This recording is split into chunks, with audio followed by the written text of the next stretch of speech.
네, 어텐션 뉴스 구병수 기자 나와 있습니다. 안녕하세요. 네, 안녕하십니까. 네, 오늘은 어떤 소식 가져오셨습니까? 네, 윤석열 대통령이 지난 25일에 제4차 인구 비상대책회의에서 연설을 했는데요. 네, 최근 출생아 수와 혼인권 수가 늘어나고 있다는 그 통계 자료가 나오고 있죠. 그래서 네. 출산율 반등에 희망이 보인다 이렇게 얘기를 하면서 저출생 문제는 복지는 필요 조건일 뿐이고 충분 조건은 역시 구조와 인식의 전환이라고 이렇게 설명을 하면서요. 네. 동석한 그 박민 KBS 사장에게 방송의 역할이 제일 중요하다. KBS에서 큰 역할을 해주길 바란다 이렇게 당부를 했어요. 이어서 이제 나홀로 산다는 게 마치 편하고 복 받은 것처럼 보이지만 사랑이 넘치는 가정이 살기 좋은 사회의 출발점이라는 것을 미디어 매체에서 다뤄줘야 한다 이렇게 이어서 얘기를 했습니다. 네, 그러니까 네. 이를 두고 이제 미혼인 유명인의 일상을 다루는 MBC 예능 프로그램 나 혼자 산다를 겨냥한 것 아니냐 이렇게 해석이 나오고 있어요. 네. 그 MBC 나 혼자 산다는 벌써 11년째 방송이 되고 있는데 그동안 여러 차례 정치권에서 언급이 되긴 했습니다. 네. 그 국민의힘 나경원 의원은 저출산 고령화위원회 부위원장이던 시절 지난 2022년에요. 라디오의 프로그램에 출연해서 어떤 프로그램을 흉보는 건 아니지만 뭐 혼자 산다는 프로그램이 있다고 들었다면서 혼자 사는 것이 더 행복한 걸로 너무 인식돼서는 인식되는 것 같다 이렇게 말을 했고요. 서정숙 전 국민의힘 의원도 나 혼자 산다와 불륜 그리고 사생아 가정 파괴 드라마가 저출산의 원인이라고 이렇게 지적을 했습니다. 우리나라 1인 가구 비중이 전체 가구의 35.5%에 달하거든요. 네, 네. 그러니까 현실을 반영한 예능 프로그램에 대해서 이렇게 과장된 해석을 하는 건 좀 지나치지 않나는 지적이 나오고요. 네. 뭐 윤 대통령이나 한덕수 국무총리 모두 자녀가 없어요. 네. 근데 이들에게 저출산 대책을 맡기는 게 자격이 있느냐 이렇게 얘기하는 국민은 하나도 없습니다. 네, 네, 네. 사회의 다각적인 면을 다루는 방송의 다양성 측면에서도 특정 프로그램에 문제가 있다고 이렇게 지적하는 건 바람직하지 않아 보입니다. 네, 그렇군요. 네, 다음 소식도 전해 주시죠. 네, 홍명보 축구 대표팀 감독의 단골빵집. 네.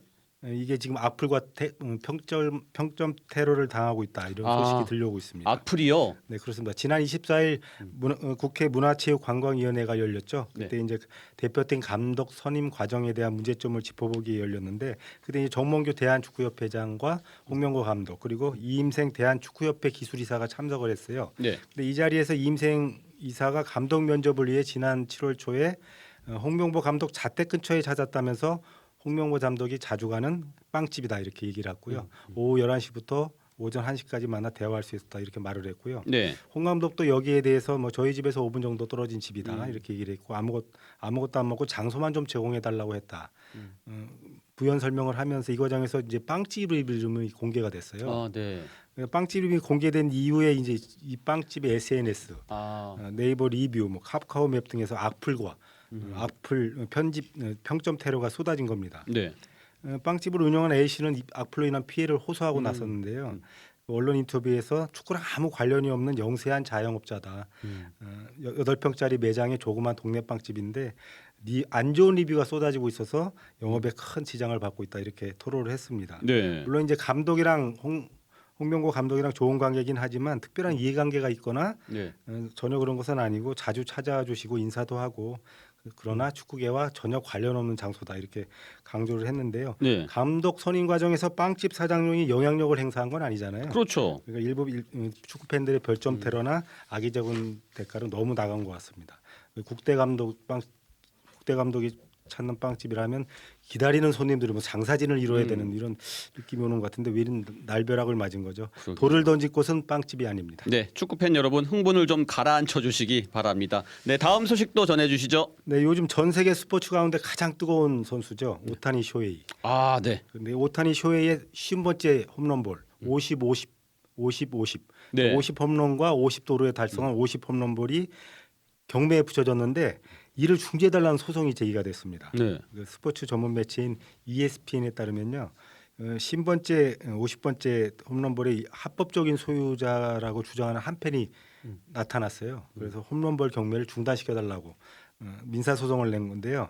이게 50번째 홈런볼이 지난 20일 네. 그 다저스와 마이애미 말린스의 경기에서 나왔는데 사실 이 홈런볼을 자기가 잡았다고 주장한 사람이 있어요. 마투스라는 사람인데 네. 근데 근처에 있던 사람이 물리적인 위력으로 공을 빼앗아갔다고 아, 이렇게 원래 주장을 한 주인은 겁니다. 나다. 그렇습니다. 그래서 마투스가 공을 빼앗은 사람과 경매회사를 상대로 해서 소송을 냈고요. 소송 결과가 나올 때까지 홈런볼을 좀 안전한 곳에 보관해 달라고 이렇게 요청을 했는데 네. 이 경매 사이트 측, 경매 회사 측은 그냥 경매를 진행한다고 이렇게 입장을 밝혔어요. 뭐 소송이 제기된 건 알고 있지만 예정대로 경매가 진행된다 이렇게 입장을 냈습니다. 네. 오타니의 쉬운 번째 홈런볼 경매는 내일 시작되는데요. 최소 입찰가가 무려 50만 달러, 우리 돈 6억 7천만 원이 됩니다. 네. 다음 달 10일까지 450만 달러, 60억 원을 제시하면 경쟁 없이 바로 소유할 수가 있게 돼요. 어마어마하네요. 근데 사실 이제 다저스 구단이 그날 그 이 볼 소유주에게 사례금 30만 달러, 4억 원을 제안을 했어요. 네. 공을 돌려달라고. 근데 거절을 한 겁니다. 거절한 이유를 알 수 있겠죠. 네, 네.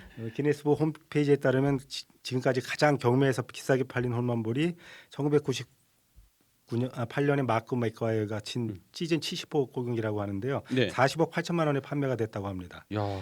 우리나라 프로야구 기아 타이거즈의 김도영 선수도 국내 선수로는 처음으로 40홈런 40도로 기록 달성해 홈런 2개만 남겨두고 있는데 40번 홈런볼의 가격은 얼마일지 대단히 궁금합니다. 저도 궁금해집니다. 오늘은 여기까지 듣겠습니다. 구병수 기자 수고하셨습니다.